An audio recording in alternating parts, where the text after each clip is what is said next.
কি দেখেই জিভে জল চলে এসেছে তাই তো?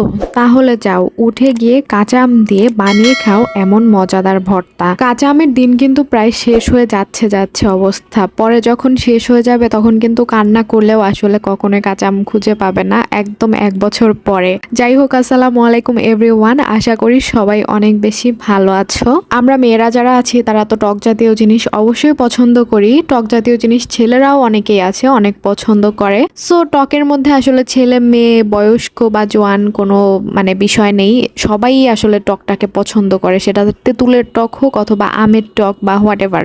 যাই হোক, সো আজকে আমি তোমাদের সাথে তো মাত্র 3টা উপকরণ দিয়ে আম ভর্তা রেসিপিটা করে দেখাবো। মাত্র 3টা উপকরণ দেওয়ার কারণ হচ্ছে গিয়ে আমাদের মধ্যে আমরা এমন অনেকেই আছি যারা প্রচন্ড অলস, ভাবি যে আম ভর্তা করতে গেলে এই মশলা সেই মশলা লাগবে, সো থাক না খাই না বানাই। তো সেই অলস প্রজাতিদের কথা চিন্তা করে ভাবলাম যে অ্যাটলিস্ট 3টা উপকরণ থাকলে তো তারা উঠে বানাবে এবং খাবে।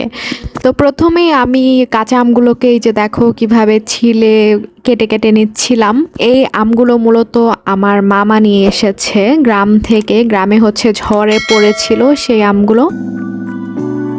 তারপর আমি প্রথমেই দিয়ে দিলাম হচ্ছে চিলি ফ্লেক্স, বিট লবণ দিয়ে দিলাম, আর সেই সাথে দিয়ে দিলাম হালকা একটু চিনি। তোমরা যারা চিনি কম খাও চিনি কম দিতে পারো, কোনো সমস্যা নেই। জাস্ট এই 3টা উপকরণ দিয়েই বানিয়ে ফেললাম, মেখে ফেললাম আম ভর্তা। তো তোমরা যারা এখন পর্যন্ত আমার চ্যানেলটিকে সাবস্ক্রাইব করোনি অবশ্যই কিন্তু একটা সাবস্ক্রাইব করে দিও, তাহলে কিন্তু এসব শর্টকাট রেসিপি খুব বেশি বেশি পাবে। আর তোমরা যারা আছো আমার মতো অলস প্রজাতির তারা কিন্তু খুব সহজে এটা সেটা বানিয়ে খেতে পারবে। আর ট্রাস্ট মি, এই আম ভর্তাটা কিন্তু ওই যে দুনিয়ার মশলা দিয়ে যে আম ভর্তাটা বানায় তার চেয়ে কোনো অংশে কম না। তোমরা একবার বানিয়ে জাস্ট দেখো তাহলেই বুঝতে পারবে। আমিও মাঝে মাঝে দুনিয়ার মশলা দিয়ে আসলে ট্রাই করতে যাই, তখন দেখা যায় যে না, সিম্পল ভাবে যেটা করেছি ওটাই বেশি মজা ছিল দুনিয়ার মশলার চেয়ে। সো ভালো থেকো, সুস্থ থেকো, আর নিজেদের যত্ন নিও। আল্লাহ হাফেজ।